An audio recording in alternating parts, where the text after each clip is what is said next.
Olá, tudo bem com você? Estamos de volta para a nossa lição de quarta-feira. Essa lição e as seguintes são muito importantes. Olha, é um assunto que eu adoro. E muita gente gosta, mas tem alguns que têm medo.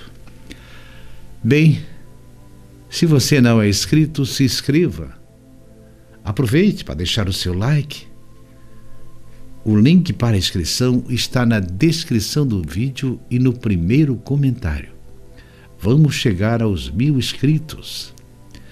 Olha, os seus comentários são importantes. Eu leio todos eles, tá bom? Bem, então vamos para a nossa lição de quarta. A grande tribulação. Leia Marcos 13, verso 19. O que esse verso se refere?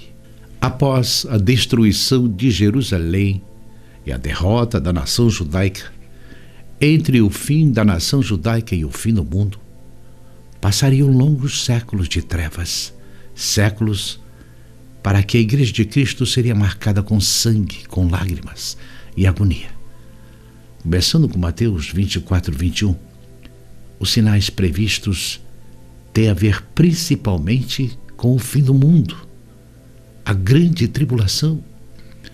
A primeira perseguição à igreja foi devido aos líderes judeus de Atos 4, 1, 3, Atos 7, 5, 9, 60 e muitos outros. Um pouco mais tarde, os gentios também perseguiram os cristãos e por quase 3 séculos a igreja sofreu perseguições, prisões, morte e morte nas mãos de Roma pagã. No ano 538 começou o período dos 1260 anos da supremacia papal e a perseguição, com prisões, torturas, morte e pessoas queimadas no fogo. Vamos ler Marcos 13, 19 a 23. Pois haverá mais angústia naqueles dias que em qualquer outra ocasião, desde que Deus criou o mundo, e nunca mais haverá angústia tão grande. De fato, se o Senhor não tivesse limitado esse tempo, ou seja, abreviado esse tempo, ninguém sobreviveria. Mas por causa dos seus escolhidos, ele limitou aqueles dias. Portanto, se alguém lhe disser, vejam, aqui está o Cristo, ou vejam, ali está ele, não acreditem. Pois falsos cristos e falsos profetas surgirão, realizarão sinais e maravilhas, a fim de enganar, se possível, até os escolhidos, os eleitos. Fiquem atentos, eu os avisei a esse respeito de antemão. Em Daniel 7,25, nos diz sobre o poder do chifre pequeno, o papado. Por 1260 anos de supremacia papal, os dias vieram a ser abreviados com a reforma protestante. Mas o poder do chifre pequeno, que é a besta do mar, de Apocalipse 13, aumentará novamente e haverá perseguição, como nunca houve. As fogueiras voltarão a se acender. Estudamos sobre isso no grande conflito. O cenário está sendo preparado. Está à vista de todos, não vê quem não quer.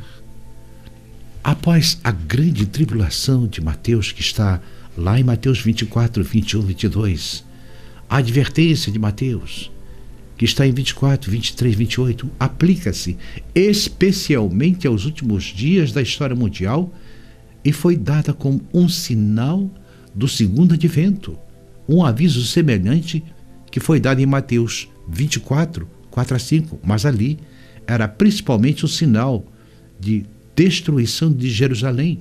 Foi cumprido antes da queda daquela cidade no ano 70 depois de Cristo. Mas a grande advertência, repetida lá em Mateus 24, 23 e 28, foi dada para aqueles que vivem nesta era no mundo. Pois, em linguagem inconfundível, nosso Senhor fala de sua segunda vinda e anuncia os perigos que devem seguir-se. Proceder seu advento ao mundo neste versículo, Jesus dirige-se aos discípulos como se fosse representante dos crentes que viveriam nos últimos tempos deste mundo. Quando Jesus fala de falsos profetas, nesse contexto, um falso profeta é o representante de um falso Messias, falsos Cristos. Os falsos profetas realizam sinais como prova de sua autoridade, e as pessoas consideram que eles fazem maravilhas. Lá em Mateus 12, 38 a 39, e Apocalipse 13, 13 a 14, Apocalipse 16, 13 a 14, Apocalipse 19 e 20, há referências mais específicas a alguns dos importantes sinais realizados por esses profetas do fim dos tempos. No entanto, estes falsos milagres carecem do poder de Deus, não vêm de Deus. As duas palavras, sinais e maravilhas, frequentemente aparecem juntas. Estes sinais podem convencer os eleitos, somente os fiéis que têm o testemunho de Jesus, selados pelo Espírito Santo, obedientes aos seus mandamentos. Eles ungiram os olhos com um colírio, de Apocalipse 3,18, e, portanto, podem distinguir entre o que é falso e o que é verdadeiro. A lógica da oração sugere que é impossível para Satanás enganar aqueles que amam e servem sinceramente a Deus. Um amor genuíno pela verdade e diligência em obedecer a todas as instruções de Deus deu a estes, nos últimos dias, que será uma única proteção possível contra os enganos de Satanás. Bem, é intrigante este assunto. Dá vontade de saber cada vez mais.